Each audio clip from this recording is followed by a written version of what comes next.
If you've been feeling stuck, exhausted, or just weighed down by your own history, man, you are definitely not alone. Welcome to This Explainer. Today, we're unpacking a raw, completely unapologetic blueprint for resetting your life. We're diving deep into the intense, motivational philosophy of Marcus A. Taylor. We're going to break down his core message into real, actionable steps to help you cut through the noise, build some serious, unseen strength, and actually endure life's toughest hits. So, let's start by looking at the heavy stuff.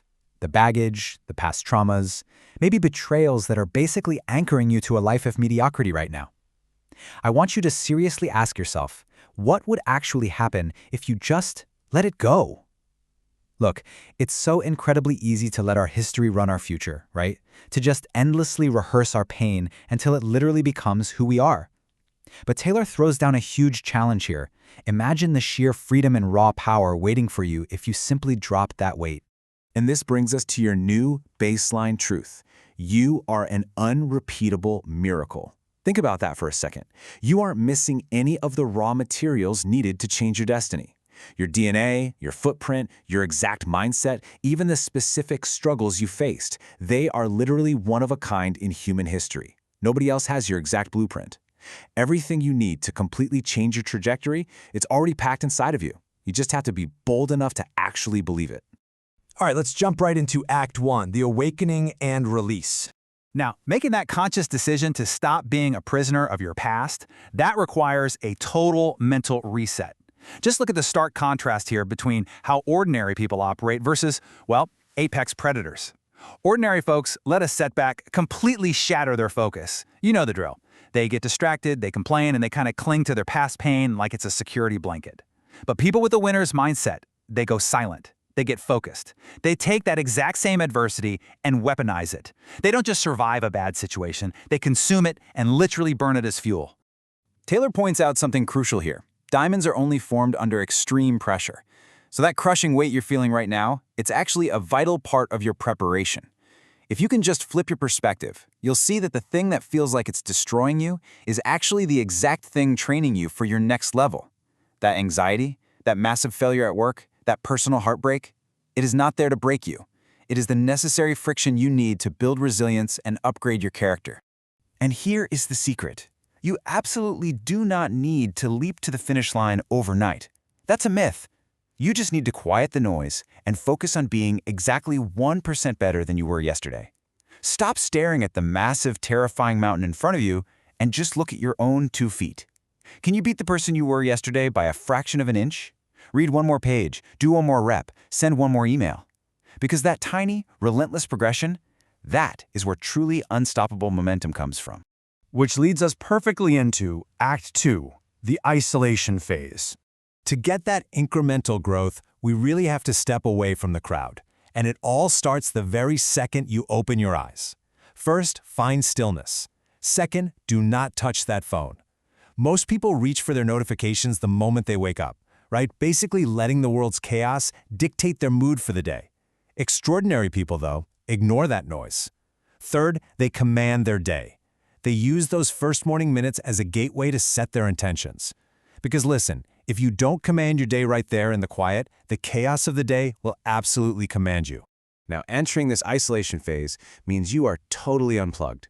You are grinding behind the scenes where absolutely nobody is cheering for you. You have to divorce yourself entirely from the need for a pat on the back. There is no applause here. None.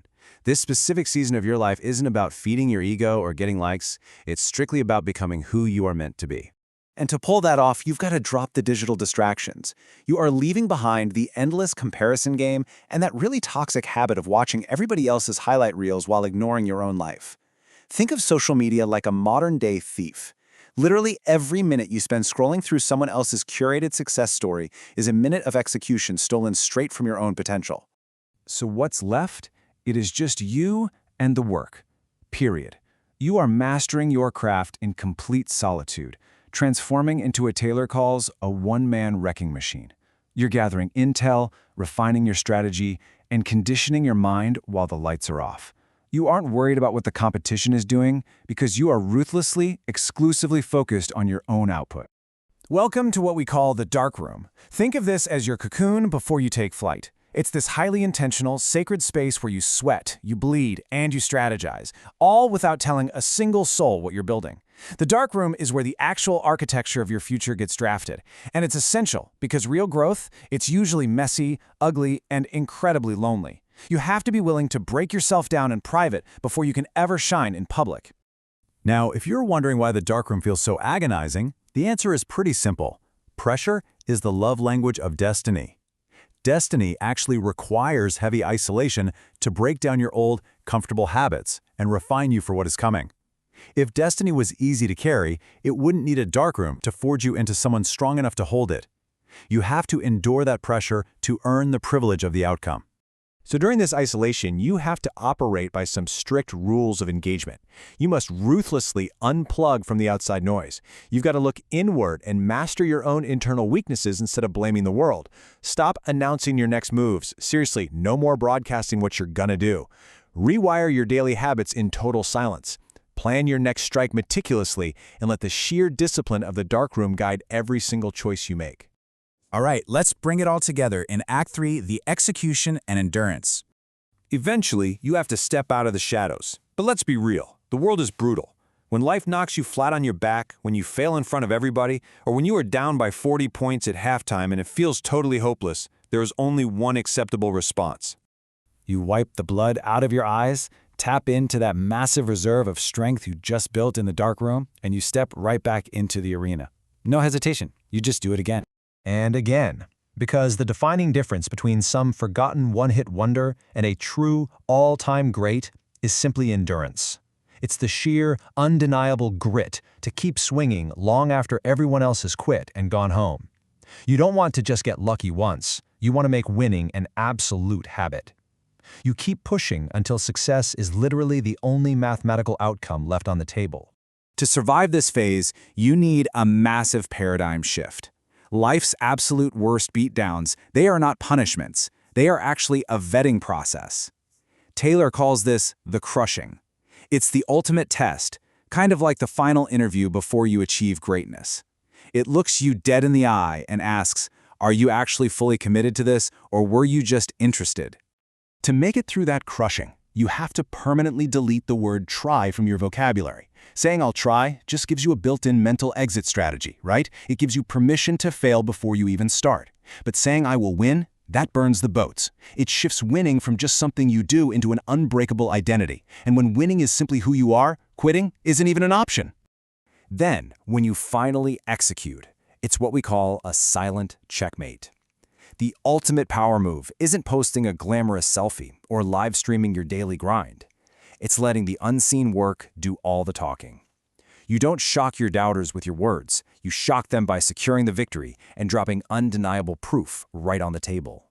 You let them marvel at the results and ask you how you pulled it off. Think about it. A master chess player doesn't narrate their strategy out loud to their opponent. They don't put out a movie trailer for the next phase of their life. They don't prep anyone or ask for permission. They just patiently move their pieces, completely unbothered by whatever noise is going on around them, and they execute the final move that ends the game. And then, boom, checkmate. You finally emerge from obscurity, unleash that masterpiece you meticulously built in the darkroom, and completely stun everyone who ever counted you out or left you for dead. You drop the win on the table, and that's it. Game over. As we wrap up this explainer, the choice is sitting right there in front of you. You can either keep repeating your history, endlessly rehearsing your past pain, or you can embrace the pressure, level up, and become the apex predator who breaks that cycle for good. The dark room is waiting to forge your next chapter. So I have to ask, are you ready to win again?